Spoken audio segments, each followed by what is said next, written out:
तो आज से ठीक 4 महीने पहले मैंने एक वीडियो को क्रिएट किया था जिसमें मैंने तुम्हें रिबूट सीरीज में दिखाई गई अपनी क्लासिक टाइमलाइन से रिलेटेड कुछ हिडन रेफरेंसेस के बारे में बताया था। एंड अभी के टाइम उस वीडियो पर 80,000 से भी ज्यादा व्यूज है, तो उसके लिए thank you so much. And मैं उस वीडियो की बात इसलिए कर रहा हूँ बिकॉज आज की इस वीडियो में मैं फिर से तुम्हें रिबूट सीरीज में दिखाई गई अपनी क्लासिक टाइमलाइन यानी कि Ben 10 classic, alien force ultimate alien and Omniverse series से रिलेटेड कुछ और भी हिडन रेफरेंसेस को बताने वाला हूँ। क्या मतलब व्यूज के बारे में भूल जाऊं, चैनल डाउन है, व्यूज नहीं आने वाले हैं इस वीडियो पे।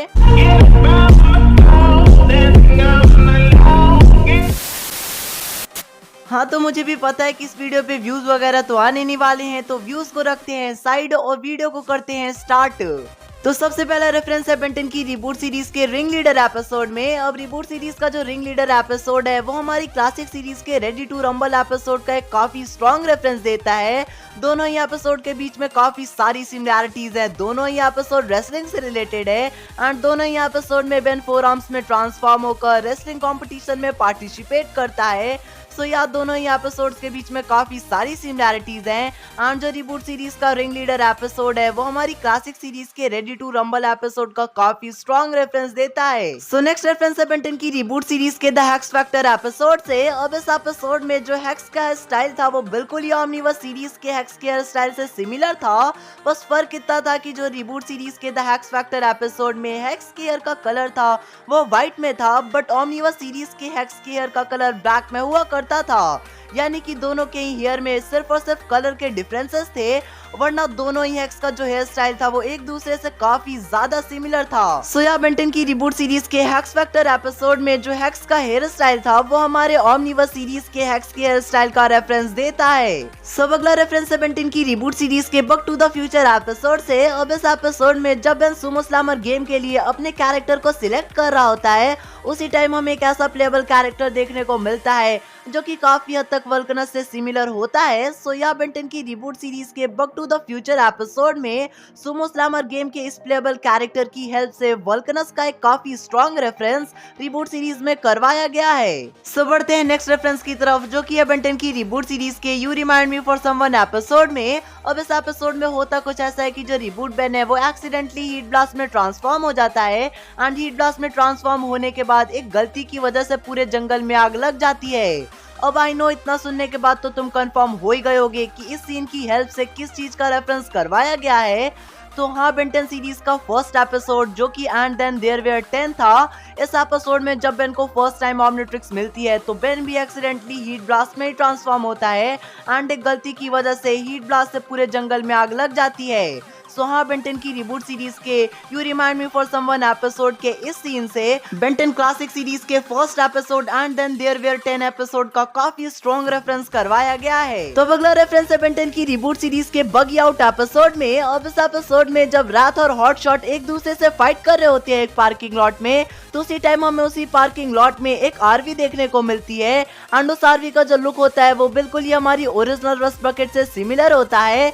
सो या बेन 10 की रिबूट सीरीज के बगी आउट एपिसोड में रात और हॉट शॉट की फाइट के बीच में हमें जो आरवी देखने को मिलती है वो सीधा सीधा हमारी ओरिजिनल रस्ट बकेट का रेफरेंस देती है। सो नेक्स्ट रेफरेंस बेन 10 की रिबूट सीरीज के Ben again and again episode में। अब इस एपिसोड में कोई रेफरेंस नहीं है, बल्कि इस एपिसोड का जो title name Ben again and again है यही title name Ben 10 Omniverse series के बेन अगेन एपिसोड के टाइटल नेम का रेफरेंस दे रहा है। सो नेक्स्ट रेफरेंस है बेन 10 की रिबूट सीरीज के सर्क्यूअस एपिसोड में। अब इस एपिसोड में जो रिबूट बेन होता है वो पूरे क्राउड के सामने ये पूछता है कि हु इज योर हीरो, जो कि सीधा सीधा बेन 10 क्लासिक सीरीज के लकी गर्ल एपिसोड का रेफरेंस है।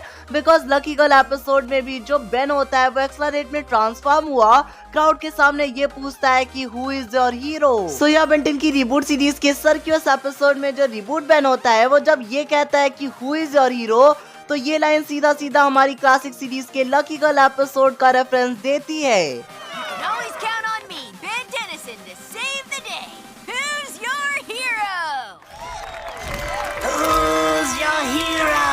सो नेक्स्ट रेफरेंस है बेन 10 की रिबूट सीरीज के स्केयर सिली एपिसोड में। अब इस एपिसोड में जो रिबूट बेन होता है वो अपग्रेड में ट्रांसफॉर्म होकर एक आर्मर को अपग्रेड करता है एंड उस अपग्रेडेड आर्मर का जो डिजाइन होता है वो बिल्कुल ही ओमनिवर्स सीरीज के क्रोमा स्टोन के सेकंड डिजाइन से सिमिलर होता है।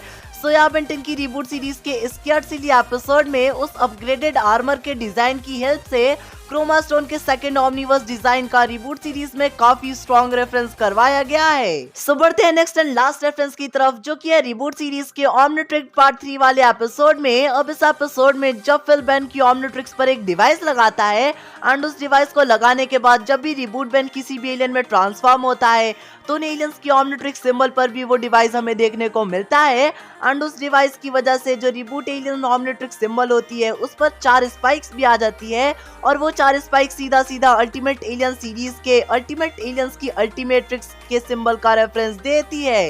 सो इसी के साथ मैंने कई सारे या फिर कह लो लगभग सारे क्लासिक टाइमलाइन के रेफरेंसेस जितने रिबूट सीरीज में करवाए गए थे उन सभी को कवर कर लिया है। और अगर तुमने पहली वाली वीडियो या फिर इस वीडियो का पार्ट 1 नहीं देखा है तो लिंक तुम्हें डिस्क्रिप्शन में मिल जाएगी, जरूर से जरूर एक ना एक बार वॉच कर ही लेना। एंड आई होप तुम्हें ये वीडियो भी काफी ज्यादा पसंद आई होगी, तो वीडियो को एक लाइक एंड चैनल को सब्सक्राइब करना मत भूलना।